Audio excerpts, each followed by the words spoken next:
मसीह यस्सु के कादिर और जलाली नाम में आप सबकी सलामती हो। आइए अजीज़ों, हम खुदा के कलाम में से अपनी रहनुमाई के लिए देखेंगे सलातीन की पहली किताब, उसका 17वां बाब, और उसकी मैं 17वीं आयत से पढ़ूंगा। कलाम में लिखा है, इन बातों के बाद उस औरत का बेटा जो उस घर की मालिक थी बीमार पड़ा और उसकी बीमारी ऐसी सख्त हो गई कि उसमें दम बाकी ना रहा। सो वो एलिया से कहने लगी, ए मर्दे खुदा, मुझे तुझसे क्या काम? तू मेरे पास आया कि मेरे गुनाह याद दिलाए और मेरे बेटे को मार दे। उसने उससे कहा, अपना बेटा मुझको दे। और वो उसे उसकी गोद से लेकर उसको बाला खाना पर जहां वो रहता था ले गया और उसे अपने पलंग पर लिटाया। और उसने खुदावन से फरियाद की और कहा, ए खुदावन मेरे खुदा, क्या तूने इस बेवा पर भी जिसके यहां मैं टिका हूं उसके बेटे को मार डालने से बला नाजिल की? और उसने अपने आप को 3 बार उस लड़के पर पसार कर खुदावन से फरियाद की और कहा, ए खुदावन मेरे खुदा, मैं तेरी मिन्नत करता हूं कि इस लड़के की जान इसमें फिर आ जाए। और खुदावन ने एलिया की फरियाद सुनी और लड़के की जान उसमें फिर आ गई और वो जी उठा। तब एलिया उस लड़के को उठाकर बाला खाना पर से नीचे घर के अंदर ले गया और उसे उसकी मां के सुपुर्द किया। और एलिया ने कहा, देख तेरा बेटा जीता है। तब उस औरत ने एलिया से कहा, अब मैं जान गई कि तू मर्दे खुदा है और खुदावन का जो कलाम तेरे मुंह में है वो हक है। पाक कलाम के पढ़े और सुने जाने से हम सबको बड़ी बरकत मिले। अजीजों, सलातीन की किताब के अंदर एलिया हमें एक ऐसा करैक्टर नजर आता है, एक ऐसा किरदार नजर आता है जिसने उस वक्त के तारीख हालात में खुदावंद ने उसको खिदमत दी। और एलिया को खुदा अजीब तरह से ट्रैवल करवाता हुआ गैर मामूली तौर पर उसकी जिंदगी में काम करता हमें नजर आता है।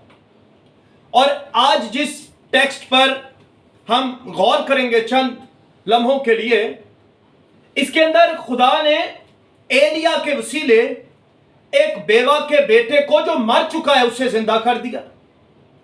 और ये एलिया की मिनिस्ट्री का तीसरा मौजज़ा है। खुदा ने उसके वसीले 8 मौजज़ात किए। और बाइबल मुकद्दस के अंदर इससे पहले इस एलिया ने जो बेवा के बेटे को जिंदा किया, इससे पहले हमें कोई मुर्दा जिंदा होता नजर नहीं आया। और खुदा ने सबसे पहला मुर्दा भी एलिया के वसीले जिंदा करवाया। अब इसके अंदर जो चंद बातें हैं आप देखें। इससे पहले खुदा ने इसी बेवा को, जब ये अपने आखिरी खाने का इंतजाम कर रही थी, खुदा ने एलिया के वसीले के खादिम उसके घर में गया, खुदा ने बरकत दी। पहले अपने और अपने बेटे का इंतजाम कर रही है कि हमारा आखिरी खाना, हम मर जाएंगे। लेकिन जब खुदा ने बरकत दी तो फिर पूरे कुंबे ने खाया।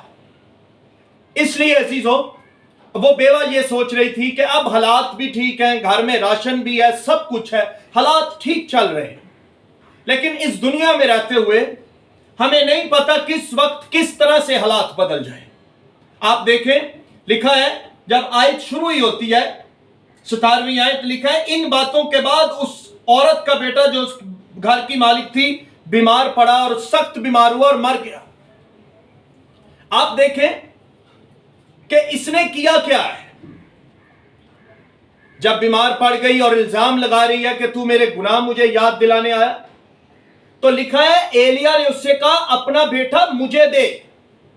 आज जो बात हम इस मौजज़े में सीखेंगे, अजीजों, अगर हम चाहते हैं हमारे बच्चे, हमारी कम्युनिटी, हमारे इलाके, हमारी कलीसियाएं दोबारा से जिंदा हो जाएं, बेदार हो जाएं, तो आइए अपने बेटे इस बेवा की तरह खुदावंद के हाथों में दे दें। लिखा है, उसने उसको उसकी गोद में दे दिया। मर चुका है बेटा, कोई उम्मीद नहीं है, बेवा है। और एलिया ने क्या किया? एलिया का यह तरीका हमें सिखाता है, हमें उम्मीद देता है कि अगर हमारे हालात खत्म हो जाएं, हमारे हालात हमें मुर्दा नजर आए, तो अजीजों हमारे पास एक उम्मीद है। एलिया ने क्या किया? एलिया ने बेटा लेकर उसने टाइम वेस्ट नहीं किया, उसने उस एरिया के अंदर कोई तरीका अपना नहीं आजमाया, बल्कि बेटे को लेकर बाला खाना पर चला गया। आज भी अगर हम चाहते हैं कि हमारे बच्चे, हमारे घरानों के हालात जिंदा हो जाएं, तो आइए अपने बच्चों को, अपने हालात को लेकर हम फजल के तख्त के सामने लेकर जाएं। जमीन से कभी भी जिंदगी नहीं मिलेगी, क्योंकि जमीन पे जितने रहने वाले हैं वो खुद एक दिन मर जाएंगे। लेकिन एलिया का गेस्चर हमें बताता है कि एलिया उसको बाला खाना पर लेकर गया। और आज भी यहां पर तो एलिया ने मुर्दा जिंदा किया है, लेकिन जिस जिंदा खुदावन के पास आज हम अपने बच्चे, अपने हालात लेकर जाएंगे, वो ना सिर्फ जिंदा करता है, बल्कि वो खुद भी तीसरे दिन मुर्दों में से जिंदा होकर बाप की दाहिनी तरफ बैठा आज भी हमारी शफाअत करता है। हमारे हालात अगर इस जमीन पर बिगड़ गए हैं, हम नाउमीद हो गए हैं, मायूस हो गए हैं, तो आज भी एक है जो आसमानों पर तख्त नशीं है, और आइए हम अपनी जिंदगियां उसको दे दें। वो आज भी जिंदा करने पे कादिर है। लेकर मुर्दा गया है, मां ने उस वक्त इल्जाम लगाया, लेकिन जब वो उसको वापस लेकर आया तो कहता तेरा बेटा जीता है। इसका मतलब है जमीन से जिंदगी नहीं मिलती, जिंदगी हमेशा आसमानों से मिलती है, बाला खाना अपर रूम से मिलती है। तो आइए अजीजों, आज अपने हालात को खुदावंद के तख्त के सामने लेकर जाएं और देखें फिर एक गैर कौम की औरत, सारपत की और बेवा जो गैर कौम से है, इसने इकरार क्या किया। देखें, जब बेटा जिंदा हो गया, इकरार किया और जिंदा खुदा पर ईमान लाई। क्या इकरार है? देखा तब उस औरत ने एलिया से कहा अब मैं जान गई, इससे पहले नहीं जानती थी। वो समझी कि शायद एलिया का खुदा सिर्फ रोटी पूरी कर सकता है, लेकिन एलिया के खुदा ने उसको बताया कि वो सिर्फ रोटी देता नहीं, बल्कि जिंदगी का मालिक भी वही है। वो रोटी नहीं देता, वो मुर्दे भी जिंदा कर सकता है। तो अजीजों, अगर हम भी ये सोच रहे हैं कि खुदावंद सिर्फ हमारे लिए छोटे छोटे मौजज़े कर सकता है, तो ये बेवा की जिंदगी हमें हम इससे सीख सकते हैं कि हमारा खुदा मुर्दे भी जिंदा करता है। और हमें आप देखें, खुदा ने, यीशु मसीह ने लाजर की जिंदगी के अंदर भी यही मौजज़ा, जब बहनों ने समझा कि अब भाई नहीं जिंदा होगा, यीशु ने उन हालात में भी जिंदगी पैदा कर दी।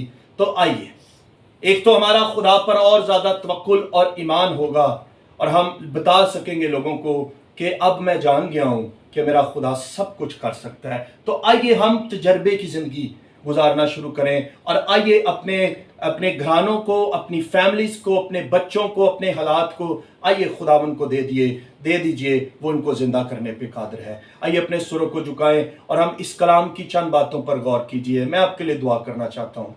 ऐ पाक खुदावंद, यीशु मसीह के नाम से हमने जो तेरा कलाम सुना और जितने लोग इसको सुनेंगे, मैं दुआ करता हूं कि उसके वसीले तेरे लोग बरकत पाएं, और हालात में जहां पर खुदावंद अंधेरे हैं, तारीकियां है, वहां जिंदगी आना शुरू हो जाए और खुदावंद तेरा जलाल जाहिर हो। यीशु मसीह के नाम से मांगते पाते हैं, आमीन।